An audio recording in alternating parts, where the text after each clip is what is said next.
Yomaira, John, muchísimas gracias por su tiempo en esta entrevista. Quisiera empezar primero expresando mi solidaridad por lo sucedido con su padre y que me comenten cuándo empezó todo esto, cuándo fue la detención para entender mucho mejor todas estas denuncias que han realizado ustedes como familia. ¿Cuándo detuvieron a su padre? ¿Dónde vivía? ¿Quién estuvo presente? ¿O qué fue lo que les contaron que sucedió ese día? Claro, bueno, a mi papá vinieron a allanar la casa el 30 de agosto del 2021, de este año. Allanaron nuestra casa a las 5 de la mañana exactamente, de una manera brutal, se puede decir. Cogieron y comenzaron a golpear la puerta de tal manera que estaban a punto de derrumbarla. Si no hubiese sido porque ellos abrieron la ventana y vieron que la llave de la puerta se encontraba ahí, hubiesen tumbado la puerta. Entonces entraron y mi mamá fue la primera en recibir el impacto, se puede decir, Ujú. el susto, al ver toda esa gente encapuchada con armas, decían, salgan, salgan, John Campuzano, John, o sea, gritando el nombre de mi papá. No, se metieron, subieron las escaleras, nos sacaron a todos, cada uno de nuestros cuartos. Y yo estoy casada, tengo una bebé de 1 añito y mi bebé está dormida. Y yo le digo, tengo mi hija durmiendo, ¿cómo quieren que salga? No la puedo dejar y me decían, no, salgan, salgan, salgan. O sea, como que fuéramos unos delincuentes, total, así. Fue una manera totalmente horrible, se puede decir. Entonces, ese día se lo llevaron a mi papá a la PJ y, y fue el 1 de septiembre, fue el mismo El día. 30 de agosto fue que llenaron la casa, el 1 de septiembre fue el día en que se llevaron a la penitenciaría y mi papá lo detuvieron. Ok. Ya una vez hecha la audiencia de formulación de cargos. ¿Cuáles fueron estos indicios? ¿De qué le acusan? Bueno, a mi papá lo estaban acusando o lo estaban queriendo involucrar dentro del proceso, un caso muy mediático que es el caso Ispol, donde hay mucha presión política. Creo que debido a esa presión es que ha ocurrido lo que ha ocurrido, el accionar del fiscal, Víctor Hugo González, en el que básicamente sus elementos para formular cargos en contra de mi papá fueron cuatro. Eran dos informes de la Super de compañías y dos versiones. ¿Ya? Dentro de los informes de la Super de compañías, quien hizo dichos informes sugirió que se investigue el delito de defraudación bursátil. Nunca sugirió que se investigue el delito de falsedad de información. Eso como primer punto. Segundo punto, dentro de esos informes, por ninguna parte habla de falsedad de información en la contabilidad, que era el área encargada de mi papá, ¿no? Que era contador de la compañía Coarán. Por ninguna parte menciona que hay falsedad de información en la contabilidad. Por ninguna parte de ese informe ni siquiera se expresa la palabra falsedad. Por ninguna parte. No existe esa palabra ahí. Ujú. ¿Ya? Pero el policía judicial, quien llevó la investigación, porque la investigación no la llevó el fiscal. Muchos casos la investigación no la llega al fiscal. Yo he trabajado, tuve la oportunidad de trabajar en fiscalía y sé cómo se manejan ahí muchas veces las cosas. Los fiscales lo único que hacen es ir a las audiencias. Una vez que ya están puestas las audiencias, ahí se ponen a revisar el proceso y ver la investigación.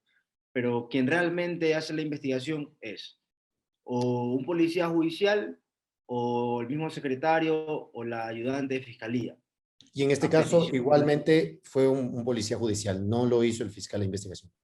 no lo hizo el fiscal, lo hizo un policía judicial, hizo la investigación. Y dentro de un informe que hizo el policía judicial, él pone el informe 287 y él menciona que en el informe 287 de la Superintendencia de Compañías dice que habría falsedad de información en la contabilidad, palabras que jamás se expresan en dicho informe. O sea, únicamente, presumo yo, debo entender que lo hizo para que pueda encajar el delito en contra de mi papá. Esos informes, esos informes de la super de compañía son públicos, el expediente ahorita está en instrucción fiscal, cualquiera puede ir y sacar copia, ¿no? Incluso nosotros, el abogado tiene copias de todo el expediente, eso se puede facilitar, no hay ningún inconveniente. Y realmente me deja mucho que pensar con respecto al accionar del fiscal, ¿no? ¿Por qué realmente fue que procesó a mi papá?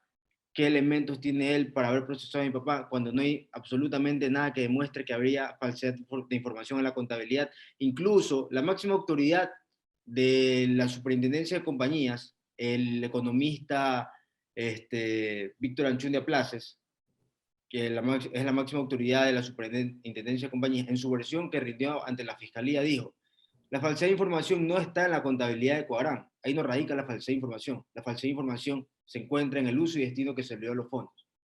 De igual forma, el interventor de la compañía de Coarán mencionó en una entrevista que le hizo el Diario El Expreso: no voy a permitir que se meta preso a un contador, a un funcionario de dicha compañía, mientras que los peces gordos, los que de verdad se llevaron la plata, están fuera del país. Son autoridades, ¿no? No es un pensamiento únicamente mío, del abogado, que hemos revisado el proceso, es un pensamiento ya de la máxima autoridad de la superintendencia de compañías, del interventor de la compañía, que es designado por la superintendencia de compañías. Igualmente, así, hace poco me llegué a enterar de que mi papá iba a ser testigo dentro del juicio político en contra de la Super, ¿no?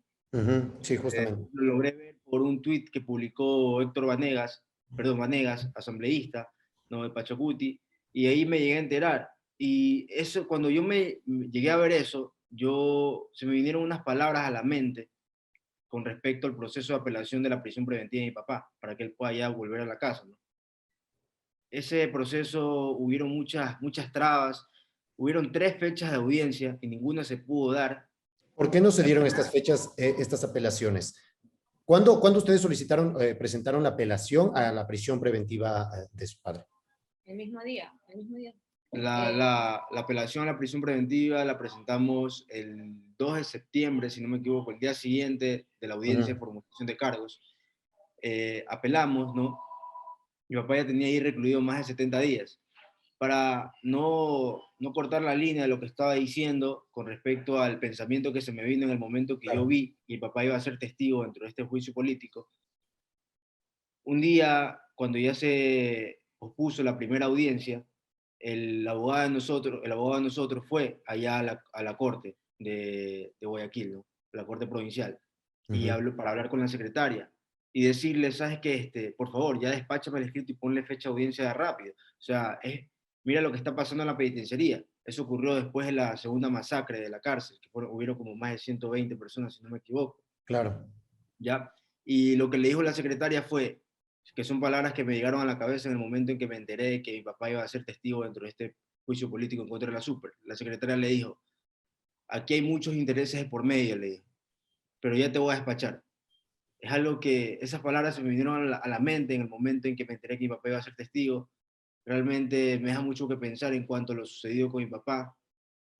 No sé, realmente hay muchas hipótesis y realmente no sé qué pensar. Realmente tampoco quiero meterme mucho, llenarme la cabeza de tanto de eso. Quisiera más bien que las autoridades competentes puedan determinar aquello, ¿no? Ahorita en estos momentos tampoco tengo la cabeza ni las fuerzas, creo yo, para poder indagar más en ese asunto. Y creo que las fechas de audiencias, la primera se suspendió debido a que no habían notificado con tiempo. La primera estaba para el 30 de septiembre. La segunda se suspendió debido a que el juez Marfetán dijo que él se encontraba de vacaciones en ese momento, entonces no se pudo dar esa segunda fecha. La tercera fecha, el mismo juez Marfetán dijo que no podía llevar la causa debido a que Enrique Weison era familiar de su esposa. Era amigo o familiar, no recuerdo muy bien, creo que era familiar, y tenía fotos íntimas con él en Instagram, ¿no? Entonces, por lo cual no era competente para llevar el proceso. ¿Y por qué no se excusó en un inicio, de un inicio con todo este? Hubiese otro juez tomado la causa, se hubiese acelerado. Lo mismo me pregunté yo, lo mismo se lo planteé al abogado y lo mismo el abogado le preguntó al juez Marfetán. Y el juez Marfetán lo que supo decir es que, Chuzo, yo recién, un día antes de la audiencia era a las 8:30 de la mañana, ¿verdad? De la segunda fecha. De la tercera fecha. La tercera fecha. La tercera fecha. La audiencia era a las 8:30 de la mañana, era la primera. Ya. Un día antes de la audiencia, a las 5 de la tarde, lo llamó el juez Marfetán al abogado Le dijo, ¿sabes qué? No, ahorita revisé el proceso y recién me acabo de dar cuenta de que Enrique Wayson está siendo procesado y es familiar de mi esposo. No puedo continuar con el proceso, me tengo que excusar. Recién, ¿qué será? Unas Ya 2 meses. 14 horas antes de que sea la audiencia, Claro. una vez concluida la jornada laboral en la Corte Provincial, recién ahí se puso a revisar el expediente. O sea, claramente hay una falta de predisposición, falta de trabajo por parte de ciertos funcionarios, porque no son todos, cabe destacar eso. No es que la función judicial o la fiscalía está llena de puros Claro, fiscales o jueces eh, pocos funcionales, sino que claro. ¿Cuándo fue hay esta, cuándo fue esta tercera fecha, esta tercera audiencia? Cuándo se excusó el juez? ¿Qué fecha era? El 21 de septiembre fue. El 21 de septiembre, justo ya después No, de... No, pues no, no, perdón, el no. 21 de octubre. 21 No, de octubre. la última fecha, la tercera fecha. Ajá, la que se A ver, la excusó el primera juez. fecha fue el 30, la primera fecha fue el 30 de septiembre. Ujú. 30 de septiembre. La segunda fecha fue el 12 de octubre, si no me equivoco, Y ahí viene el 21. y ahí vino la otra para el 21, ¿no? Sí, el Para el 21. 21 de octubre. 21 de octubre. 21 de octubre. De ahí ya justo ya había pasado el tema de esta masacre, justamente que fue el 28 de septiembre, esta primera donde murieron los Ya había 119. ocurrido. Ya había ocurrido en todo este tiempo. ¿Ustedes tuvieron algún contacto con su padre en este tiempo o con el abogado que les comentaba de lo que había pasado ya en esta primera masacre? Sí, nosotros hablábamos con mi papá casi todo, o sea, todos los días. Él se comunicaba con nosotros, porque allá le daban un horario de cabina. Entonces él se comunicaba de 7 a 9 de la noche con nosotros. Entonces ahí podíamos saber cómo él estaba y prácticamente en el tiempo que todo ese tiempo que él estuvo ahí dentro y él nos llamaba, casi todos los días había balacera, casi todos los días había detonaciones y él, o sea, nos llamaba y nos decía que estaba bien, que no nos preocupáramos, que oráramos por él porque él era una persona cristiana, entregada bastante a Dios y, y siempre él era siendo positivo, Ujú. que no, que oráramos más que nada Claro. por su seguridad. ¿En qué pabellón estaba? ¿O Él en estaba qué en área? transitorio. En transitorio.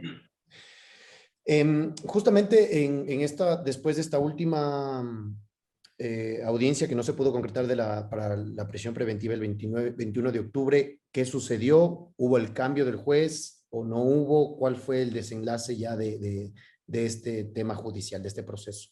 Mi papá falleció Tres. el día 13, el día sábado, ¿no? Eh, Recién hoy día, el día lunes aceptan la excusa del juez y ponen fecha de audiencia. Este lunes de esta semana, hace 2 días. Este día lunes, recién, ya Después de cuando prácticamente 3 semanas. Ujú. algo que hemos venido solicitando desde hace más de 2 semanas, 3 semanas, recién lo hacen el día lunes, ¿no? No sé cómo tomarlo, la verdad es que, Realmente yo creo que lo que pudieron, lo está demostrado ahí, que lo que hicieron en un día, o sea, lo que hicieron ese día lunes en despachar el escrito, la excusa y en solicitar el nuevo juez, lo que hicieron en un día, ellos no lo quisieron hacer en las 3 semanas que mi papá estuvo ahí esperando, porque estuvimos nosotros esperando por 3 semanas que ellos hagan eso. Y en un día lo pudieron hacer. Claro, Esperaron que para hacerlo. claro, en este hilo que publicaste se habla justamente de que el fiscal sabía que era inocente. Ya cómo fue el trabajo del fiscal específicamente cuando ya tomó el caso y cuál ha sido, no sé si hasta ahora han podido conversar con el fiscal, han tenido alguna comunicación justamente para también que se asuma ciertas responsabilidades en este hecho sobre la inoperancia de ciertos funcionarios en este caso. ¿Cuáles fueron estas trabas que se pusieron por parte del fiscal o qué sabía el fiscal, incluso estas presiones que se tenían? Porque el tema, como dices, y pues todo el mundo lo sabía, es un tema completamente mediático, con una presión muy fuerte. claro, o sea, claramente es muy complicado que alguien que comete un error lo mencione, lo diga, sí, cometió un error, Peor aún si es un funcionario público, y peor aún si es un fiscal. O sea, es muy complicado que él venga y esas palabras salgan de su boca. Pero creo que es algo de valor, ¿no? Es algo que demuestra valor y aunque no me devuelva mi papá, sí creo que serían pertinentes al menos para él, de que su nombre quede limpio, que no quede sucio. Y tanto es así que el fiscal sabe que no hay nada dentro del expediente que muestre falsedad de información en la contabilidad, que recién hace 2 semanas, a través de un impulso, mandaron a hacer una pericia de auditoría de la contabilidad. Recién, hace 2 semanas. ¿Por qué? Porque no hay nada dentro del expediente que demuestre que hay falsedad en la contabilidad. Ya lo mencionó la máxima autoridad de la Supra de Compañía, ya lo mencionó el interventor de la compañía Cobrán. Y como el fiscal no había llevado la investigación, recién ahorita durante la instrucción fiscal se dio cuenta de eso. Se dio cuenta de eso a través de los elementos de descargo que presentó tanto el abogado y a través de las versiones que dio la máxima autoridad de la Supra de Compañía. Él mismo se dijo, sabes que no tengo nada en contra de John Campuzano, no hay nada que demuestre falsa información. Voy a mandar a hacer unas pericias de auditoría de la contabilidad para ver si encuentro algo. Recién hace 2 semanas, 3 semanas, ese impulso es reciente. O sea, si Claro. tú ya tienes, si tú ya tienes un elemento, tú ya tienes una prueba que demuestra falsa información y es por la cual motivas tu prisión preventiva, entonces, ¿por qué pides ahorita una auditoría de la contabilidad? ¿Será que no la tienes? Eso es lo que yo me pregunto. Es que realmente cualquier persona que revise el proceso se va a dar cuenta, sabes que aquí no hay nada en contra de John Campuzano, por qué lo procesaron? ¿Por qué está ahí? Toda la gente se hace esa pregunta. O sea, realmente es algo realmente injusto, como en el Ecuador se falla en dos aspectos. Se falla con respecto a la seguridad de la gente que está recluida de libertad. Realmente no hay un control en las penitenciarías. Y se falla con respecto a la gente que están procesando. Yo voy a entender que esto ocurrió debido a la magnitud de este proceso, de este caso, que es un caso muy mediático, donde hay mucha presión política. Y lamentablemente, justos o pecadores, alguien tenía que pagar. Claro. En estos casi 2 meses, ¿ustedes pudieron visitar a su padre en la penitenciaría eh, o no pudieron verlo? ¿Cuándo fue la última vez que lo vieron? ¿Cómo fue? Yo tuve la oportunidad de verlo 2 veces, de irlo a visitar, y creo que fue porque yo conocía el lugar en el que él estaba. Fue que en el momento en que vi los videos en Twitter con respecto a este nuevo amotinamiento, y pude Ujú. ver en los videos que se trataba del lugar en el que estaba mi papá. O sea, las bancas, las gradas, la puerta, eran exactamente las mismas. Gracias Claro, a o sea, Dios. cuando tuviste este video del sábado del fin de semana pasado, ahí lograste identificar todos estos elementos.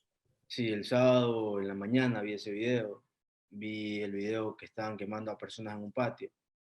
Gracias a Dios, mi papá no estaba entre esos que estaban siendo quemados, ¿no?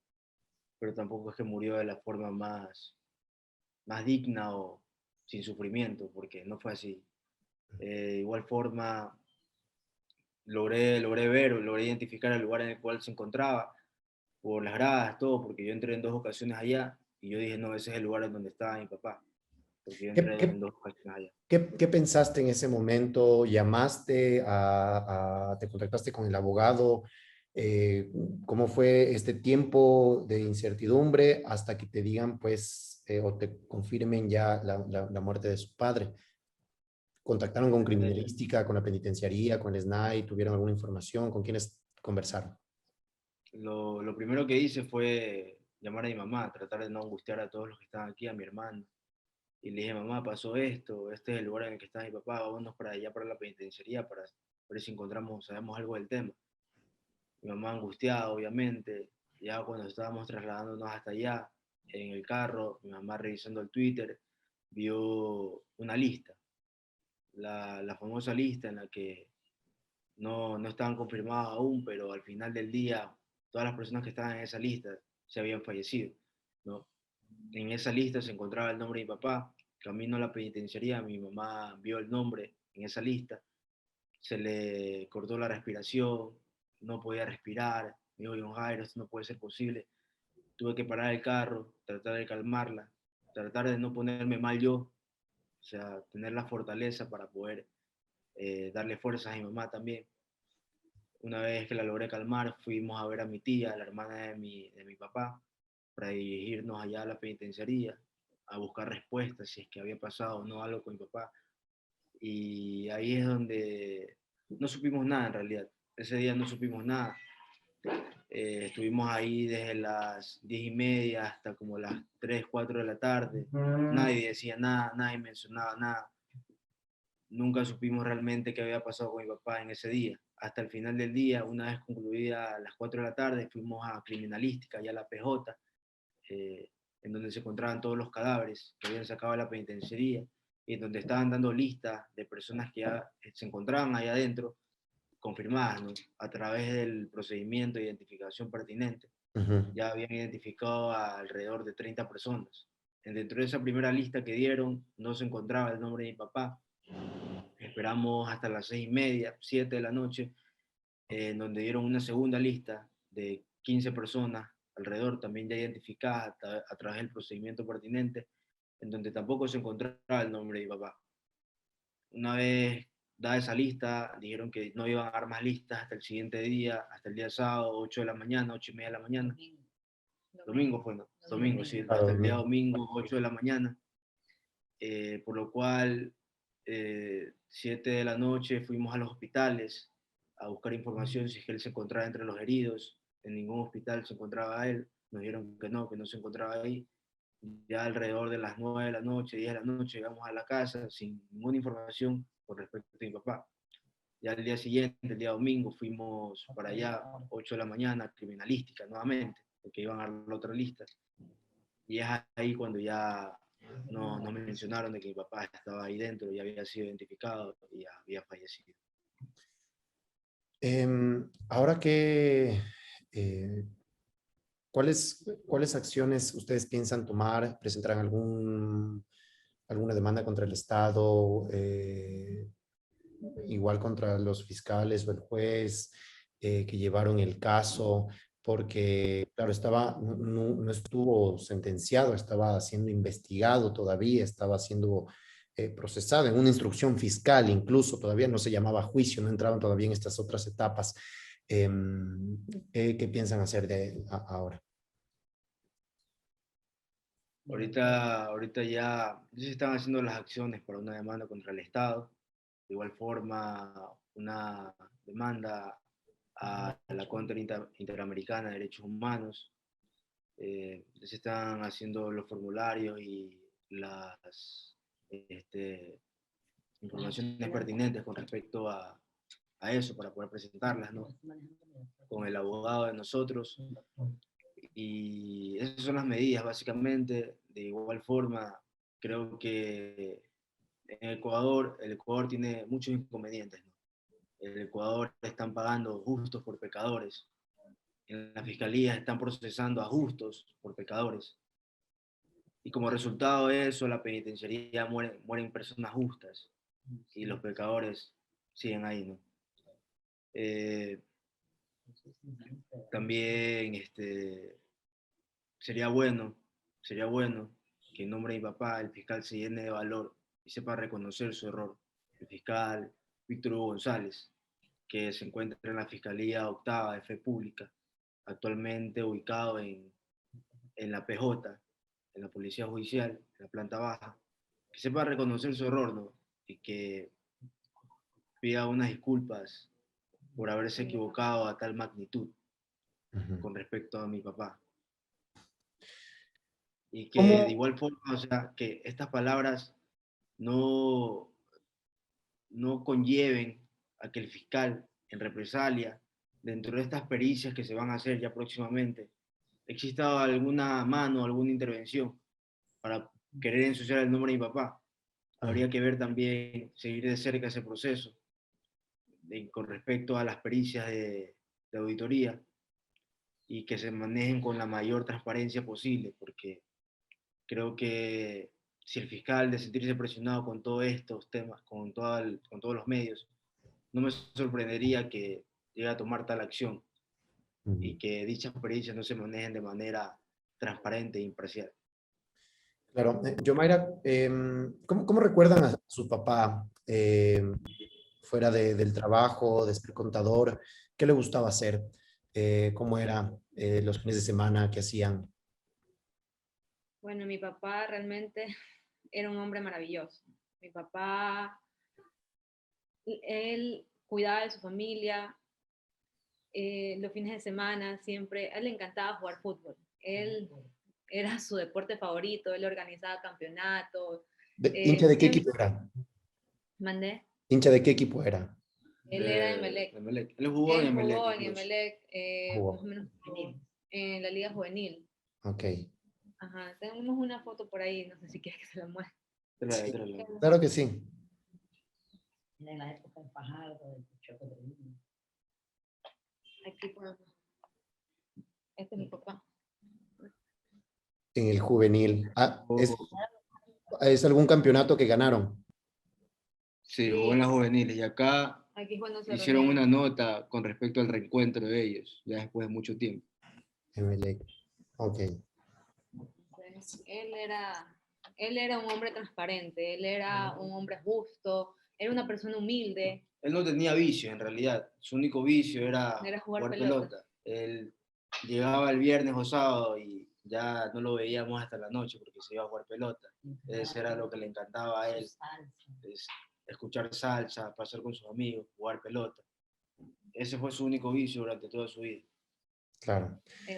Y él, o sea, siempre se manejó y nos enseñó a nosotros, sus hijos, nos enseñó a siempre manejarnos de manera correcta, o sea, hacer las cosas de manera correcta, sin ocultar nada, o sea, siempre decir la verdad ante todo, nunca la mentira.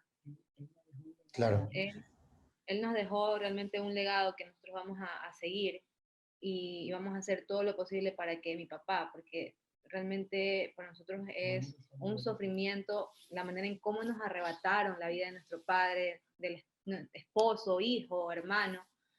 Es, no era así, no era así la manera en cómo él tenía que irse. Él tenía mucho más por vivir, tenía, o sea, tenía recién, o sea, yo era la única hija mujer y yo recién acababa de tener una bebé y era su nieto, o sea, también, él aparte tiene 4 nietos más de parte de mi otro hermano, pero como yo soy su única mujer, o sea, su única hija mujer, o sea, imagínense, su hija, la nieta de mi hija, era, para mí es algo doloroso que mi hija no sepa, o sea, no pueda vivir esos momentos con mi papá. Algo que también es importante, creo que, o sea, recalcar, que es la trayectoria de mi papá, el currículum de mi papá. Mi papá ha trabajado más de 35 años, 34 años, Diferentes empresas multinacionales. como contador general en diferentes empresas, y no son empresas Multinacionales. pequeñas, son empresas nacionales y multinacionales. O sea, un currículum impecable. Todos sus empleadores anteriores no tienen nada negativo que decir en contra de él, más que cosas positivas, ¿no?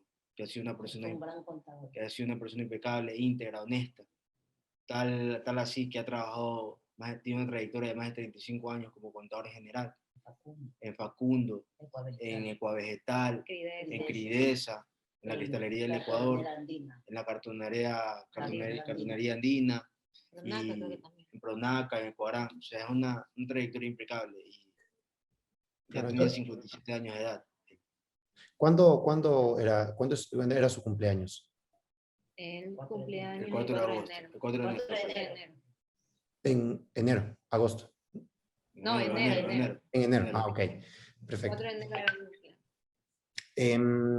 Es decir, o sea, justamente es configurar este delito penal, configurar esta falsedad de información y con eso lograr llevarlo a prisión y pues presentarlo a los medios justamente diciendo como que tenemos más detenidos en el caso Ispol. Básicamente fue eso. No, porque no solamente detuvieron a mi papá, y llenaron, y ese mismo día hicieron más allanamientos. Y tuvieron como 8 personas. De esas 8 personas,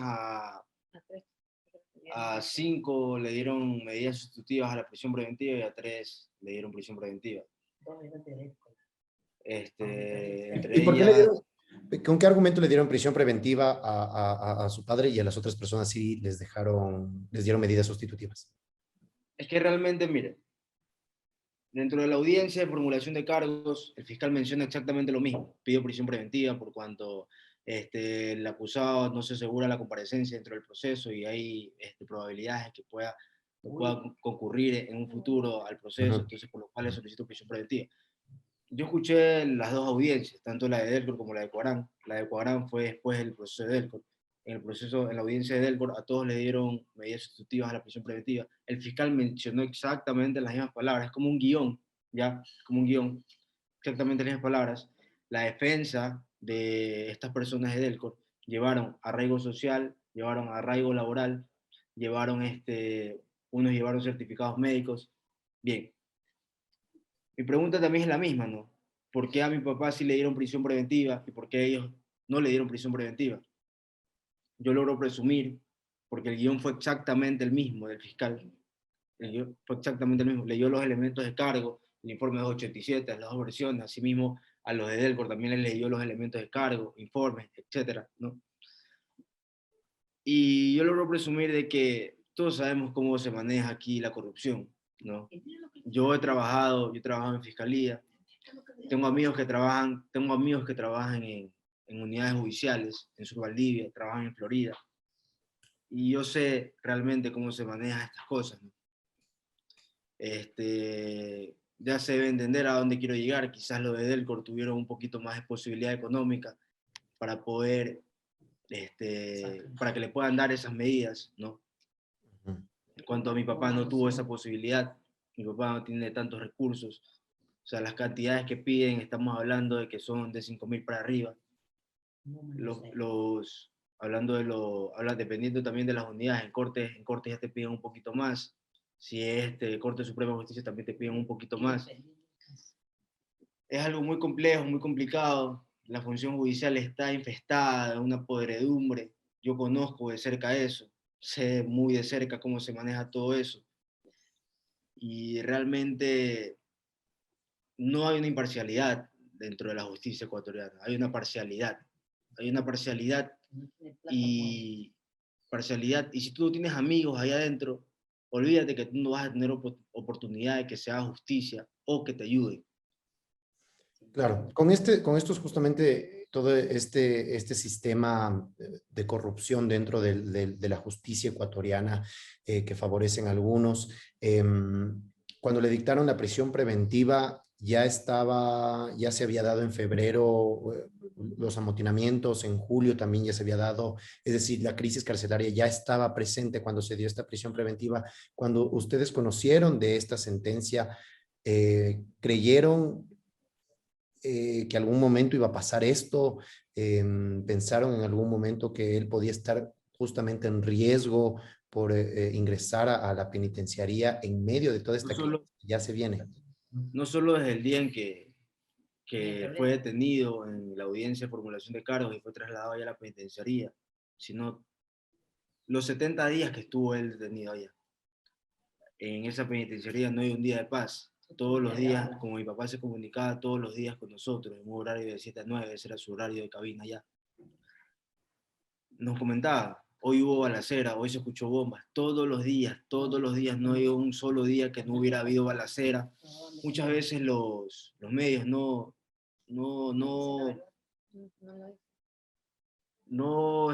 transmiten eso, ¿no?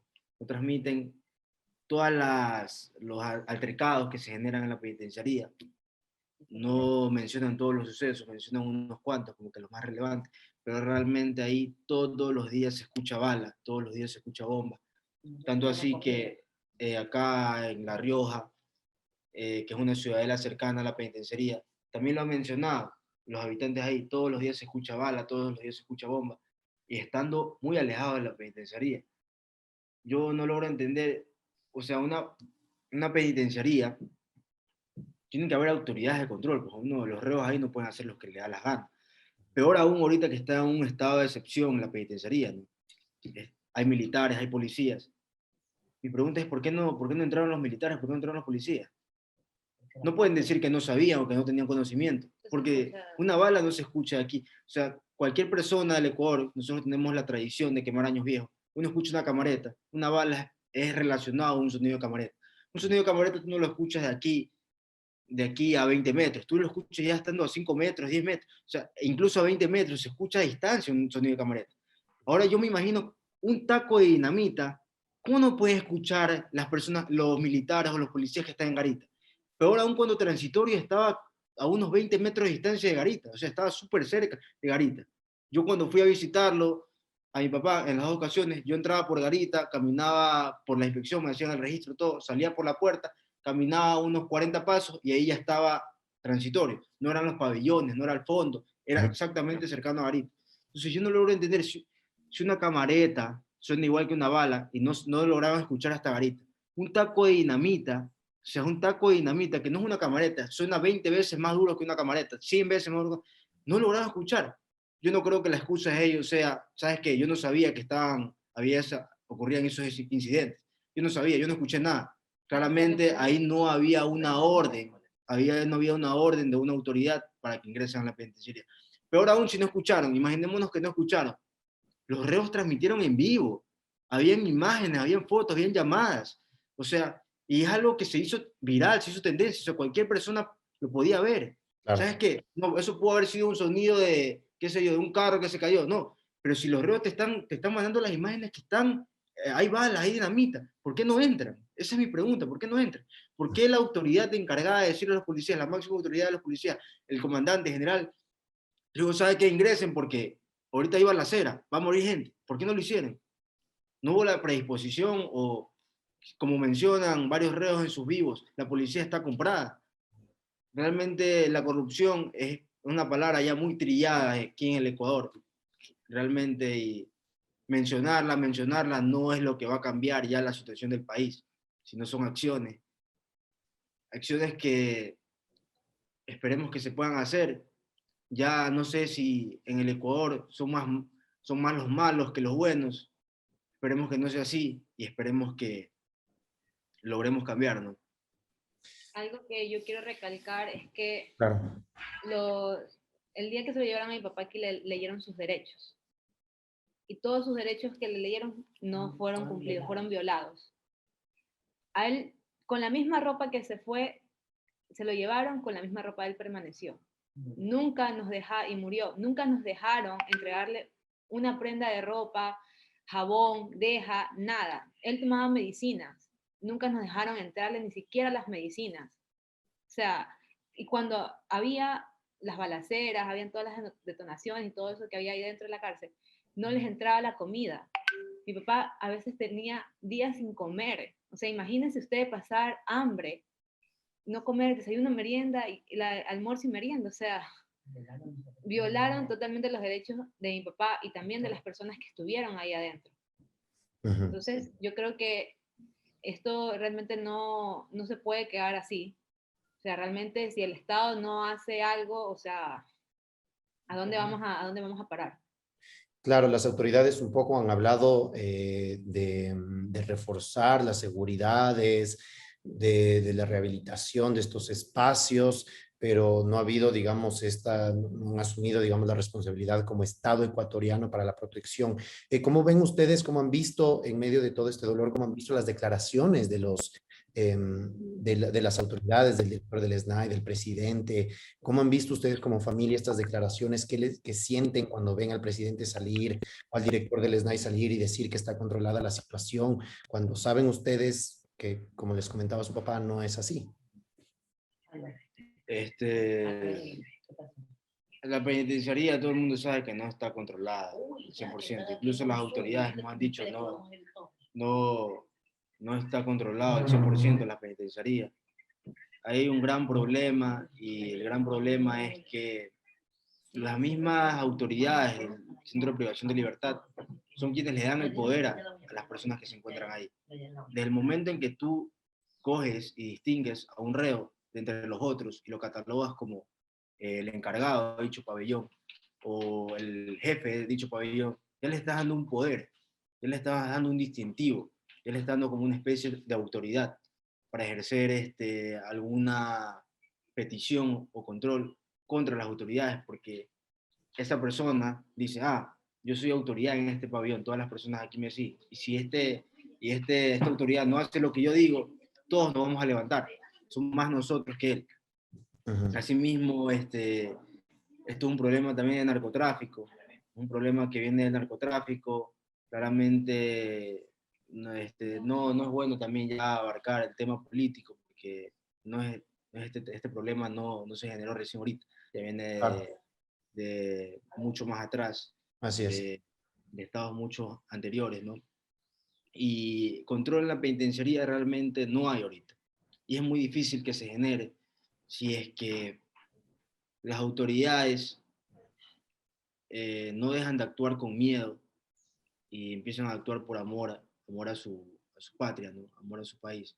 Yo preferiría mil veces coger y morir haciendo lo correcto, hacer lo correcto por un bien mayor, a vivir con miedo toda mi vida y apegado a la corrupción, ¿no? Prefiero morir íntegramente. Si en algún momento a mí me tocaría, me pondría en los zapatos de ellos, yo actuaría con toda la firmeza, toda la voluntad, haría entrar a todo el mundo, no me importaría que me metan un tiro o algo, pero haría lo correcto para ya cambiar esta situación. No me haría miedo, no me gustaría vivir una vida con miedo, angustia. Preferiría morir antes de vivir con miedo. Ok, listo. Muchísimas gracias, Yomaira, John, por contarnos todo este proceso que ha sido de su familia tras el asesinato de su padre en esta última masacre. Gracias por esta entrevista. Gracias a ustedes. Gracias a usted.